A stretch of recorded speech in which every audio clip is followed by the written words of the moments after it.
First schedule rap, ও মাই god, Raghu ডাকাতের প্রথম পর্যায়ের শুটিং আজকে শেষ হলো। হ্যালো এভরিওয়ান, আমি রূপম, চলে এলাম নতুন ভিডিও নিয়ে। বন্ধুরা, রঘু ডাকাত নিয়ে তো আমরা সবাই খুব এক্সাইটেড এবং এই ছবিটা এই পুজোয় ধামাকা করবে এটা আমরা সবাই জানি। ইতিমধ্যেই চলে এসেছে অফিসিয়াল ঘোষণা এবং দেবদার পক্ষ থেকে টুইট করা হয়েছে যে রঘু ডাকাতের ফার্স্ট স্কেডিউল, প্রথম পর্যায়ে যেই স্কেডিউলটা ছিল সেটা অলরেডি র্যাপড। ঠিক আছে, আমরা দেখতে পাচ্ছি দেবদাকে, মানে ছুরি রয়েছে তার মধ্যে, ছুরি বলছি সরি, বা এটা তীর ধনুক, তার সঙ্গে সঙ্গে বড় মানে কালী ঠাকুরের হাতে যেরকম থাকে না একটা বড় মানে ওই কাটার যে ছুরি, সেই রকম একটা কিছু দেখতে পাচ্ছি। মানে দারুণ লাগছে কিন্তু এই জিনিসটা দারুণ, এবং ওইখান থেকে রক্ত পড়ছে ঝরে ঝরে। বাহ, ব্রিলিয়ান্ট ব্রিলিয়ান্ট, এটা দারুণ লাগছে দারুণ লাগছে। ওফ। এবং আমরা দেবদার পেছনে দেখতে পাচ্ছি যে তীর ধনুক, অনেকেই বলছে মানে একটা কয়েকটা শুটিং এর জিনিস লিক হয়েছিল, ভিএফএক্স এর পোর্শন সেখানে রয়েছে, বোঝাই যাচ্ছে মানে পুরোটাই ব্লু স্ক্রিনে শুট করা, পুরোটাই মানে গ্রাফিক্স এর কাজ হবে, ভিএফএক্স এর কাজ হবে। বলছে সবাই যে বাংলার বাহুবলী, ইয়েস ভাই, বাংলাতেও বাহুবলী হচ্ছে, তার মানে বাংলাতেও বাহুবলীর মতো সেট করে শুটিং কিন্তু হচ্ছে। এবং এটা যা মানে শুটিং দেখলাম, এই ঘ্যামা কিছু হবে, মানে ভিএফএক্স এর কাজ ভর্তি ভর্তি থাকবে।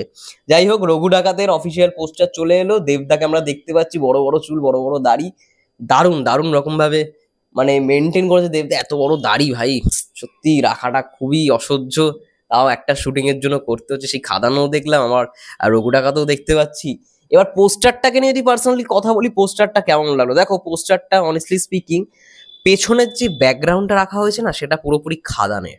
তোমরা ভালো করে লক্ষ্য করে দেখো, খাদানের ফার্স্ট পোস্টার যখন 2024-এর প্রথম মানে 1 জানুয়ারি আসে, যে খাদান বলে সিনেমাটা আসে, দেবদার জাস্ট ব্যাকড্রপটা, দেবদা দাঁড়িয়ে রয়েছে, ফ্যামিলি নিয়ে ব্যস্ত আছি বলে কি ভেবেছিস, অ্যাকশনটা ভুলে গেছি, ওটা আমারই কাজ।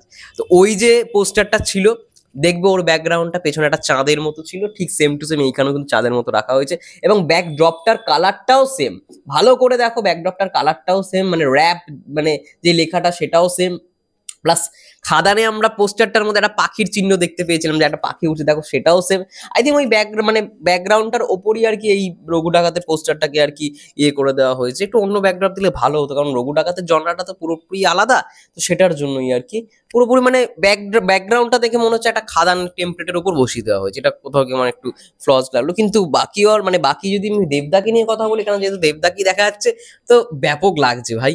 মানে বাংলার মধ্যে, বাংলা ইন্ডাস্ট্রির মধ্যে বাহুবলীর মতো করে শুট করা হচ্ছে। মানে এরকম ব্লু স্ক্রিন আমি তো সচরাচর দেখি না যে এরকম ভাবে অ্যাকশন ফাইট হচ্ছে ব্লু স্ক্রিনের সামনে। ঠিক আছে, তো সেই জায়গায় ভাবো, এত বড় সেট, এত বড় জাহাজ তৈরি করে কিভাবে মানে কিরকম ভাবে শুট হচ্ছে রঘু ডাকাতে। ব্রিলিয়েন্ট। আজকে ফার্স্ট স্কেডিউল র্যাপ আপ হলো, এবং আই থিঙ্ক এখানে যেটা লেখা আছে, রঘু ডাকাতের প্রথম স্কেডিউল ডান, দ্বিতীয় শিডিউলের কাজ শুরু হবে 2-3 দিন পর থেকে। দ্বিতীয় স্কেডিউলে কেরালা যাবে নাকি ইনডোর শুটে হবে, এখন যেটা জানা যায়নি। আমরা জানি, ইতিমধ্যেই জেনে গেছি যে রঘু ডাকাতের কিছুটা পোর্শন আমরা মানে দেখতে পাবো সাউথ ইন্ডাস্ট্রিতে, আবার কিছুটা পোর্শন হবে হচ্ছে আমাদের কলকাতার মধ্যে। দেখা যাক কি হয়। Hope for the best. First schedule wrap up হয়ে গেল। তোমাদের কি মন্তব্য এই বিষয় নিয়ে অবশ্যই কমেন্ট করে জানো। ততক্ষণের জন্য সবাই ভালো থেকো, সুস্থ থেকো, টেক কেয়ার।